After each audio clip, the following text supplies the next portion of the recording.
Why are we all fenced in? Well, Stacy, I put up the little pieces of paper around here so as a fence to keep you in a cloud, because later on you and I are going to walk in a cloud. Oh, neat. You've never done that, I assume? No. Okay, well, that's because today we are going to fool around with dry ice. Well, why do they call it dry ice? Well, that's because when it doesn't melt, because that means change to a liquid. This changes directly from a solid into a gas. So that's why it's called dry ice, because it doesn't melt. Well, then, how do they make it? Well, what they do is they take carbon dioxide gas and put a lot of pressure on it and take heat away at the same time, and then it forms it into big cakes. It looks something like cakes of ice, but it's not. It's made of solid carbon dioxide. That's another way of referring to it. Okay. Here, put this spoon on top. All right. Oh, it's a terrible noise. That's because when you put pressure on it, you're making the solid change to a gas faster, and it's vibrating the spoon, and the sounds like wild elephant. So kids have a lot of fun doing that. Then I would suggest that if you handle it, which I am going to ask you to do in a moment, you use these tongs. Oh, is that because it will burn your skin? Well, it'll damage your skin, but it's really freezing. It freezes the water in your skin if you handle it too long. So if you're going to fool with it, you should use it tongs or, mittens that you wear outside, okay, that you use to cook with. So here, take a small piece and put it here in a bottle of hot water. Oh, neat. You feel like a mad scientist? Yeah, like they have in the movies. Right. Well, actually, what's happening is the hot water makes the solid change to a gas faster, and those bubbles you see are all filled with carbon dioxide gas. But as it goes up, it changes the water into water vapor. Oh. And that's the definition of a cloud, isn't it? Yes. Yes. Do you want me to put another piece in? Yeah, go ahead. Okay. And then, after you've looked at that for a while, another nice thing to do is add some liquid soap. Okay. Is that enough? Well, you tell me when you think you've had enough. That's enough. Oh, neat. Yes, now, you see, I'll keep adding it so we can make it really bubble. Okay. Now we have soap bubbles filled with carbon dioxide gas and water vapor. Neat. And stuck in there, yeah. There we go. So if you're going to do this at home, whenever you get some dry ice, hot water in the bottom, add some dry ice and then soap, and you can have a bubble fountain. Neat. Well, it just so happens I have a sink full of dry ice and a sink full of hot water. Oh. Put on the mittens. Okay. And start putting chunks of dry ice in the hot water. And you will see a cloud. Keep going. Okay. Oh, neat. And all the vapor is going down. Does that Right. mean that it's heavier than air? It certainly is heavier than air. Look at it flowing right over the front of the counter. And all. Now you see why I put the barrier up?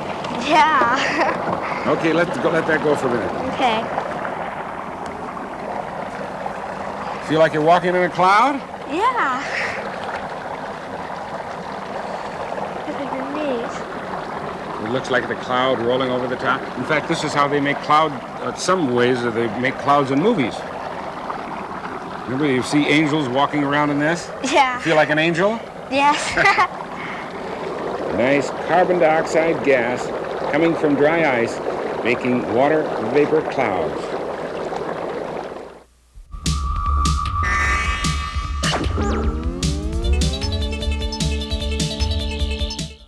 And now put one drop of water right in the middle of that paper napkin. Paper towel, I should say. Now look, put one little tiny drop. See what's happened to it? Yeah, it's spread all out. Yeah, it's spread all over. You've done that many times, haven't you? Yeah. That's one of the reasons why you have paper towels, is because it absorbs water very, very readily. That's because it's made up of very little tiny fibers that, first of all, absorb water themselves, but also the spaces between them absorb water by a thing called capillary action. It's called that because in Latin, capillary means hair, and they're little hair-like things. Mm-hmm. And that's the basis for a kind of an amazing trick. Here's a glass of water. Yeah. Fill it to the There's very... no water in it. That's all right. I want you to fill it all the way to the top. Okay.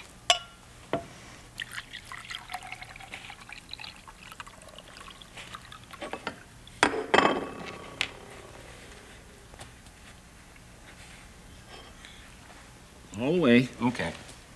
Now, here are 4 pieces of paper toweling, see? Yeah. Put them one on top of the other. Put them on top of this little saucer, and you turn it upside down and put it right on the glass. Okay. Now, if you don't mind, I will turn it over. Okay. Because we can't let any air get in there. Now, Okay. what's happening to the water down there? It's all spreading out. It's going to the edge It's of spreading out, and Yeah. in other words, we're taking some of the water out of the glass. Yeah. Well, if we take the water out of the glass, what's going to take the place of the water? Air should, but air can't get in here. No, because we've sealed it all We up. sealed all the holes off with Right, the water, with the water. and the saucer's hard. Right. So if we take some of the water out, what is No. that? Yeah, There'll be more pressure outside than inside. right. We've created a partial vacuum, a low pressure area.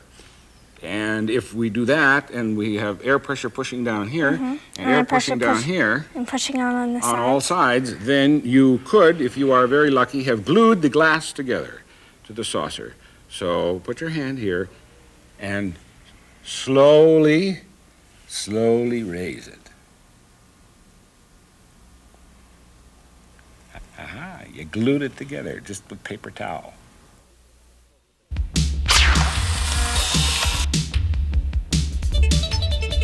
This is not a close-up of the sun or a picture of an explosion. It's a living individual cell similar to those you have inside of you. The cell is that round part in the middle, and those lines around it are the result of an experiment by Dr. Albert Harris. You see, the cells that eventually form into your tendons and those that help pull wounds together have the ability to move through your tissues. Dr. Harris was interested in finding out how much force they can exert as they move. He put the cells on a very thin, flexible surface, very much like a thin sheet of rubber. As the cells moved, they pushed against the surface and wrinkled it up, like when you push against a throw rug on a slippery floor. The lines around the cell are the wrinkles in the surface, from which Dr. Harris can estimate how much force the cell is exerting as it moves.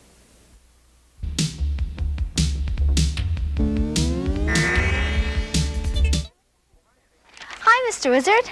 Oh, hi, Stacy. I went to the principal and got the grades for the people who took the science test today. Okay, now you said something on the phone about a bar graph you wanted to make? Yeah, I want to make a graph Okay. for them. Well, many different kinds of computers are set up with programs in which all you have to do is put in the numbers, give it a few instructions, and it'll make the bar graph for you. Okay, here, come on, sit down. Great. And I got it set up, I started it. All you have to do now, it says, read what it says there. Where would you, Like to place the title for this graph. top or bottom? Well, you'd like it where? I think the top. Okay, now wait, as long as that little cursor, that's called, is in the Okay. box that you want, all you have to do is press return. Okay. Okay, now, what does it say? Where would you like to place the title for this graph? I think at the top of the graph. Okay, so put it at the top, just press that's it. Title for this graph is science test.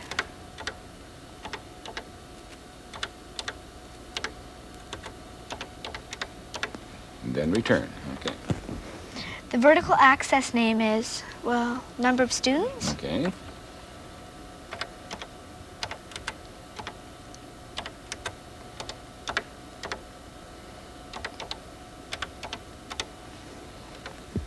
Okay, beginning number, 0. Ending number, Ending number? 220. Number of divisions, 11. The horizontal axis name is grades. Okay.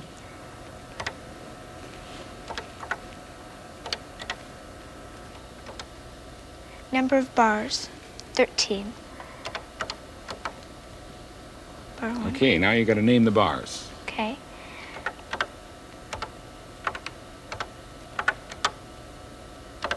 I assume you know these labels pretty well. Oh, You've yeah. received grades like these. Yeah. And finally, F. F. Now you have to put in the values, right? Okay. What does it say? Enter values for each bar. Okay, I'll read them off for you. Okay. Here we go. 26, 49, 66, 82, 99, 129, 173, 204, 126, 104, 83, 83, 73, 21. Okay. Now, what does this say? You have created a bar graph. What would you like to do next? You want to re-edit it? I don't think I need to. You know, see the little cursor there is on Yeah. draw. So I just press return? Just return. There's your graph, just like that. Now, why did you want to make a graph like that? Well, to make sure that the teachers were grading the students fairly, because if it slants too much over to the F, then I know they're being too hard. And if it slants too much over to the A's, then I know they're being too easy. But if it's right in the middle, then they're being just They're right. being right. In other words, most of the students should be getting someplace the grades around the middle. Yeah. Okay, well, now you want to take that back to your class and show everybody, so you want to print it out, right? Mm-hmm. Okay, see that old thing called print? Right here? Right there. Press it? Press it.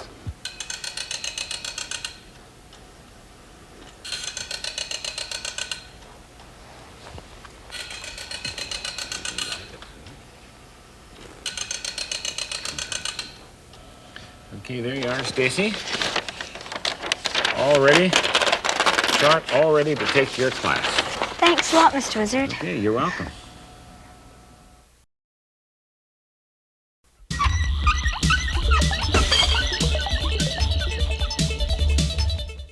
Today I've got a different sort of puzzle for you. I want you to tell me which of the things there on the table have starch in it. Here's flour, sugar, a piece of typing paper, a soda cracker, and an aspirin. No. Okay? And what you're later on going to do is actually do a chemical test and find out for sure whether there is starch in it. First of all, what's starch? Well, I know it comes from corn and wheat, Mm-hmm.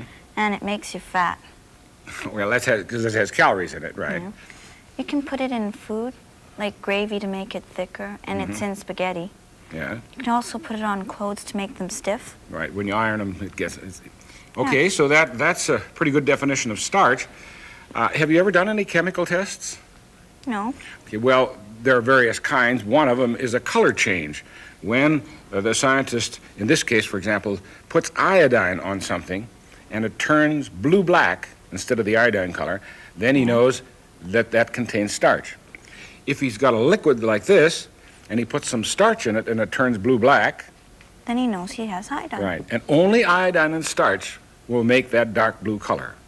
So that's what you're going to do. You're going to put a couple of drops on each one of those piles. But first I want you to tell me which pile you think has starch in it. Well, I think flour has starch. Mm-hmm. Sugar, I don't really think sugar has starch in it. Okay. And Typing typing paper? paper. I don't see why that would have starch in it at all. And cracker, since it's made from flour, I think it would have starch. And for the aspirin, I don't think so. I don't see why medicine would have starch in it. Okay, try it. Put a nice generous drop in the middle of each one at a time. First, flour. See? Nice blue-black. That one definitely has starch in it. Definitely. Iodine color. That's sugar. That doesn't have starch in it. No starch in that. Typing paper. You might think at first that it has no starch in it because it's sort of brown, but watch what happens. No. You see as it soaks in? It's getting darker and darker and darker. Has starch in it. Yeah. Why is... Well, finish the test. I'll show you. Here's the soda cracker. A little more.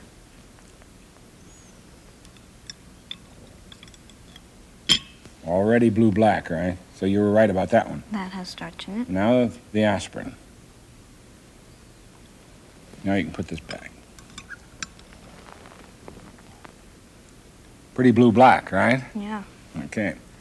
Now, you have just been a chemist and analyzed each of these materials and found out the flour has starch, sugar does not, typing paper has starch in it, because you've seen rough paper like newsprint or paper towels and things like that. Well, they're made up of little tiny fibers, and they have little sort of spaces in between. So they put starch in there as a filler and sort of iron it out to make this paper nice and smooth. So many papers have starch in it. And the cracker you guessed, how about that? Here's an aspirin. Why would they have starch in there? Well, the actual dose of aspirin is quite small. So if you want to make a pill big enough for you to handle and break in half and handle it, and easily swallow it and all that sort of stuff, they add starch to it to bulk it up. Oh. And that's why there's starch there. So now you've done a scientific test based on the very famous starch-iodine reaction on flour, sugar, typing paper, a cracker, and aspirin.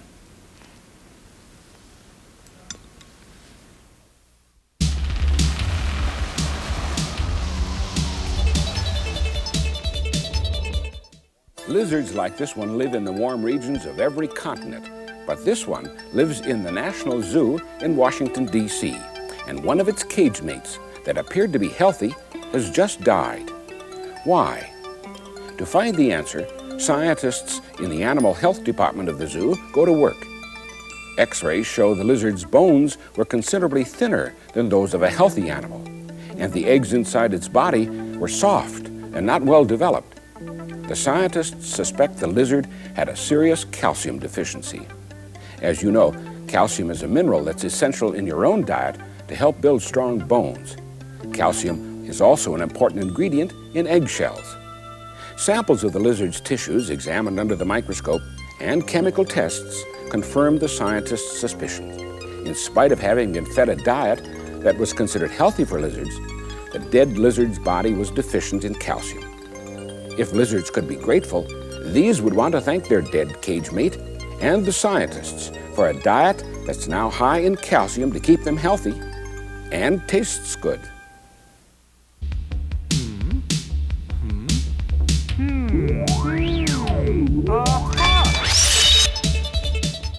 Michael, you have any idea how fast your heart is beating? No. You've had your pulse taken, though. Yeah.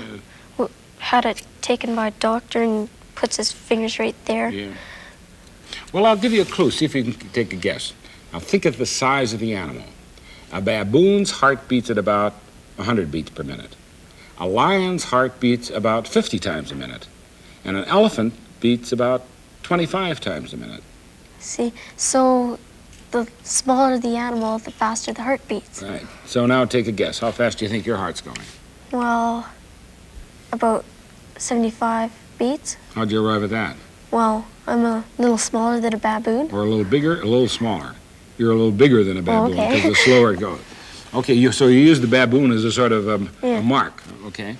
Well, let's see if we can find out how fast your heart is beating. Put your arm out here. You know how the doctor put his fingers right here? Well, instead of putting fingers there, here is a thumbtack on top of which I have glued a broom straw.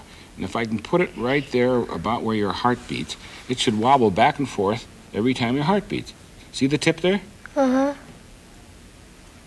Okay, you get ready to count it, and I'll tell you to start, and then I'll tell you to stop at the end of 15 seconds. You ready? Okay. Go. 1, 2, 3, 4, 5, 6, 7, 8, 9, 10, 11, 12, 13, 14, 15. Stop. 15, right? Okay, now we're going to figure out how many times your heart beats in a year. Okay. Here is a calculator. You know how to use one of those. So, first of all, it went 15 times in 15 seconds. So now you've got to do what to find out how many times it beats in a minute? 15 times 4. 4, right. Okay. Times 4 equals 60. Okay. Now you have to find out how many times it beats in an hour. Okay. So 60 times 60 Right, same 60. equals 3,600. Right, 3,600 times in an hour. Okay, that's 1 hour. Now you've got to find it in 1 day. That's 24 hours. Mhm. So times 24 equals 86,400. In 1 day. Now you're going to find out how many times it beats in a year. What do? You multiply it by 365. Okay, Okay, so Times it's times 3 365 equals? Okay, that's 31,536,000. 31 million times. And that's a minimum, because you were sitting here at rest. And what happens when you exercise and move around? Well, my heart beats faster. Faster, right. So that's sort of a minimum. So, and by the way, how do you keep your heart in good shape so it can Well- beat that 31 million times every year? You know? You exercise it. Yeah, because it's what? A muscle. Yeah. That's right. So that's why you want to keep those old muscles going, because as you keep the muscles going, your heart's going at the same time. And that's what keeps you in good shape.